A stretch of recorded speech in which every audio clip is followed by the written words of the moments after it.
Joining us now to react to Kristen's report, Judicial Watch President Tom Fitton, former Clinton pollster and advisor Mark Penn, author of the upcoming book, The Russia Hoax, the illicit scheme to clear Hillary Clinton and frame Donald Trump. All right, Fox News legal analyst Greg Jarrett. All right, guys, I'm going to start with you, Greg. I mean, you know, we're sending now this guy Manafort to jail, claiming the judge is saying that he actually tried to tamper with a couple of witnesses. Right. Why is he in jail and the rest of these bozos not? Well, that's a very good question, and the judge should be blaming herself. She is the one who failed to issue a no-contact order with regard to any witnesses. And I've read through the court documents. Andrew Weissman and Robert Mueller's evidence of this is incredibly scant and cryptic. It is enough to revoke bail because that's an incredibly low threshold. Right. But they also are charging him with obstruction of justice in a superseding indictment. That's utterly preposterous given the evidence. But Greg, look, you and I both know that for them to do this, they indict him again, superseding indictment, they start threatening him, and now they throw him in jail.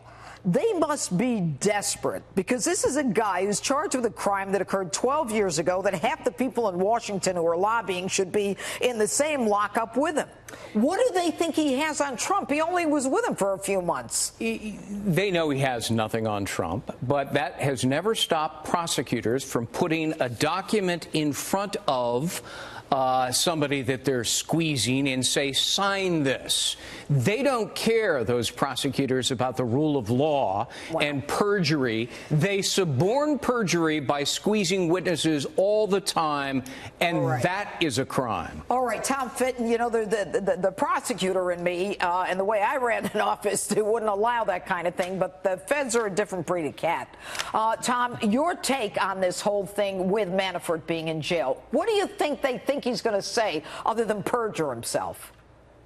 You know, look, the anti-corruption watchdog in me suggests this is all this is retaliation by the Mueller team for Manafort's pushing back against his authority. Yeah, I think it's overkill, and I think the Mueller operation recognizes that Manafort is its reason for being. There really is no Mueller investigation to speak of substantively without this big Manafort indictment, these multiple indictments now. You shut down the Manafort investigation, and really everything kind of flitters away because the Trump investigation is going nowhere. There is no Russia collusion.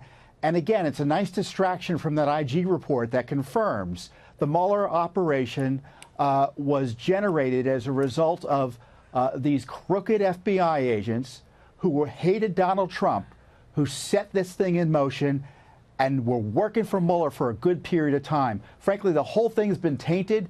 I'm thinking back to the Whitehurst scandal with the FBI labs. Throw out all the cases these folks were involved with, including Manafort. The poisonous tree. But you know what's amazing to me, Tom, and you're the one that I've always given so much credit to for through your FOIA, Freedom of Information. But, you know, now we find out, why was this text never given to Congress? The one where he says, you know, we're going to stop it. He's not going to be president, is he? No, we're going to stop it. I mean, somebody's got to pay for not giving that to Congress. You know, and you can't blame the Obama Justice Department for that, Judge. It's this Justice Department, this FBI that's been covering up all these text messages, all these emails.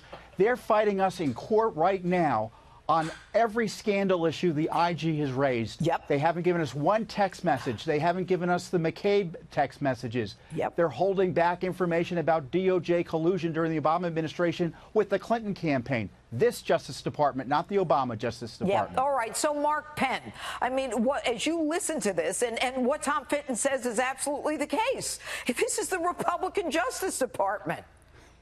Well, but it's really a state unto itself. I think what's happened here with the recusal and the independent counsel and Rod Rosenstein is that they're not accountable to Congress. They can't be fired by the president.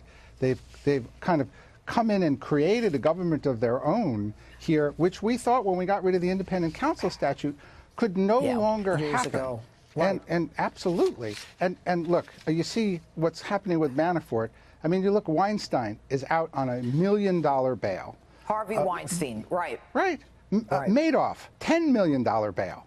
Now tell me, what league is Manafort in? The judge here is in cahoots with the independent counsel to pressure Manafort to the limit because he's the only guy pleading not guilty. You know, I got to tell you something, Mark. I mean, that obviously is very interesting. But as the public has watched this whole thing proceed, who would think if Manafort turned on the president now that anything he said had any truth to it, given the fact that they've been squeezing him for a year? But I'm going to go to you, Greg, on this whole thing with the FBI. Yeah. Now, right now, Horowitz is going to testify on Monday. Yes. He's going to try to maybe, you know, explain why, in spite of these prejudicial statements, the report and the actions are not sufficient to call for a criminal charge against anyone. What he needs to say is, look, I couldn't prove that their bias influenced decisions. I couldn't prove it. Greg, look at this. I got to show you this.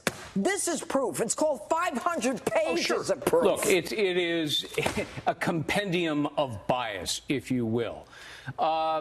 But the Horowitz said, look, did it influence the decision to clear Hillary Clinton?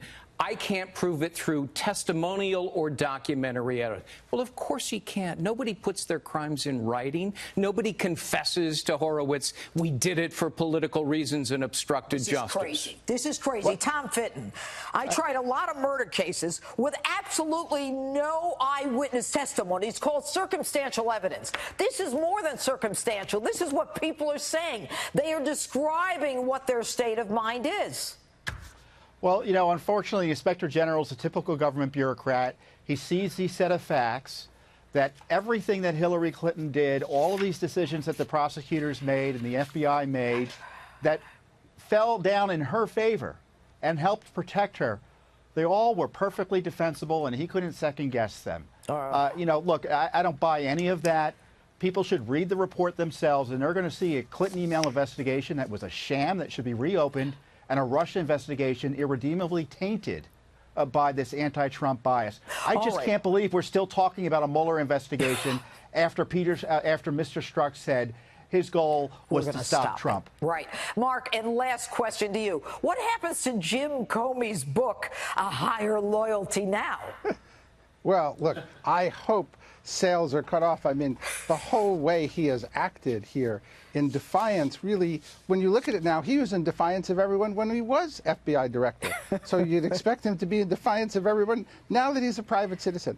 Look, I have thought, and I wrote a piece in the Hill, a higher disloyalty. I think that he really, you know, brought down the FBI. It's clear to me that Hillary was a winner in this report because they said all the actions were reasonable. I think Trump was a winner because the Strzok tests really show the anti-Trump animus, and I think Comey and the FBI were losers. They didn't operate in a even remotely professional way. And all right, gentlemen. He was going to be destroyed by this. That's why he ran out and got the book done. I've got to go. Time is